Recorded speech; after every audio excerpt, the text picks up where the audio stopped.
When we think of the book of Revelation, we usually think of prophecies and wild imagery. But have you ever thought of it as a divine performance review?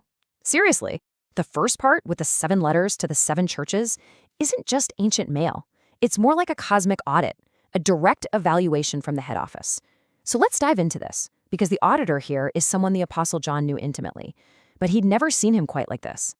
So get this. 60 years have passed since John walked with Jesus on earth, and now he sees him again. But oh man, this is not the gentle teacher from Galilee. This is the ascended, glorified Lord. His hair is pure white, his eyes are like blazing fire, and he's wearing the robes of a Roman judge. I mean, the sight is so overwhelming, so terrifyingly glorious, that John, the same John who was Jesus' best friend, is just completely undone. And this right here is the whole point. The contrast is just staggering. In the Gospels, John is called the beloved apostle. He was so close to Jesus, he would literally lean on his breast at dinner. But here, in Revelation, that same guy sees the glorified Christ and just falls to the ground in a dead faint. This isn't the gentle, meek, and mild Jesus we often picture. No, this is the judge, and this audit is serious business. Now, to really get a grip on these letters, we have to understand how the whole book even came to be. It's totally unique in the Bible because, in a way, John didn't really write it. It's more like he transcribed it, and that little difference is absolutely crucial. John's role here was that of an amanuensis. It's a fancy word for a secretary who takes dictation. He was commanded to write down exactly what he saw and heard.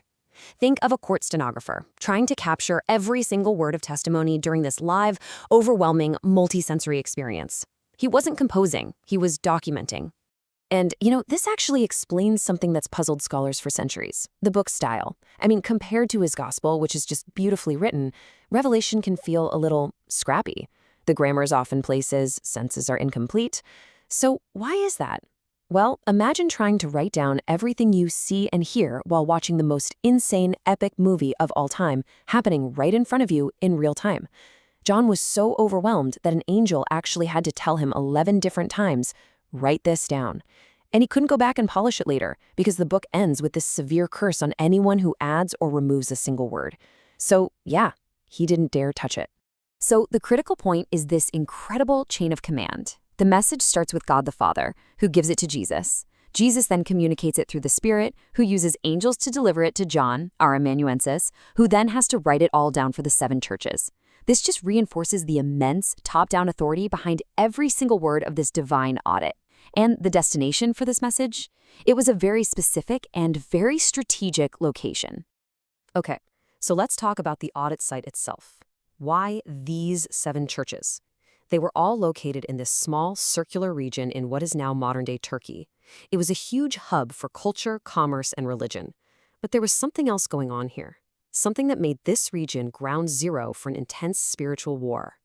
The stakes become crystal clear when Jesus writes to the church in Pergamum. This city was right in the geographic center of this circle of churches, and Jesus says something absolutely mind-blowing. He says, I know where you live, where Satan has his throne. He's not being metaphorical. He is stating as a matter of fact that the enemy's earthly headquarters, his permanent base of operations, was located right there. So this wasn't just any old region. It was the heart of the enemy's kingdom on earth. Okay, now here's where it gets really practical and super interesting. Even though each church faced its own unique set of problems, Jesus used a consistent 7-part template for every single letter. Once you see this pattern, you basically have the key to unlock and understand all of them. Every single letter follows this exact structure. First, you've got the address to a specific church. Then, Jesus gives himself a specific title. He follows that with approval, and he always tries to find something good to say first, if he can. Then comes the accusation, the part that starts with that gut punch, but I hold this against you. After that, he gives clear advice on how to fix things, he makes an appeal to anyone who's willing to listen, and finally he offers an assurance, a promise for the one who overcomes. Now, let's zoom in on those titles for a second. Jesus doesn't just sign his name. No, for each church, he introduces himself with a very specific aspect of his character. He'll say he is the first and the last, or the one who holds the keys of death and Hades, or the faithful and true witness. Trust me, these are not random. And here's where it all connects.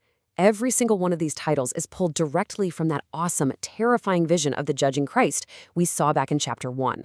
He carefully selects an aspect of his own character from that vision that directly confronts the specific sin or weakness of that specific church. It's a targeted, absolutely surgical approach. It's brilliant. So what happens when you put it all together? When you overlay the location of Satan's throne with the findings of this audit?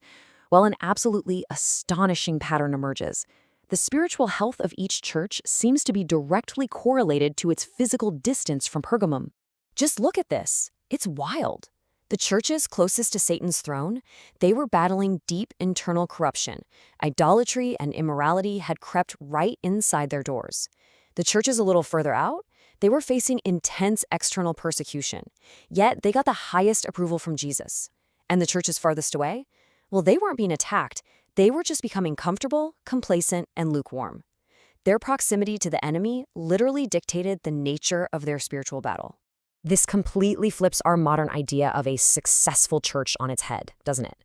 The churches that were probably the biggest, the wealthiest, the most comfortable, the ones we'd point to today and call successful, they got the harshest criticism. But the two churches that were suffering under intense persecution, Jesus had zero criticism for them. None. He doesn't rebuke a suffering church. He encourages it. His metric for success is faithfulness under pressure, not comfort and big numbers. So what's the bottom line?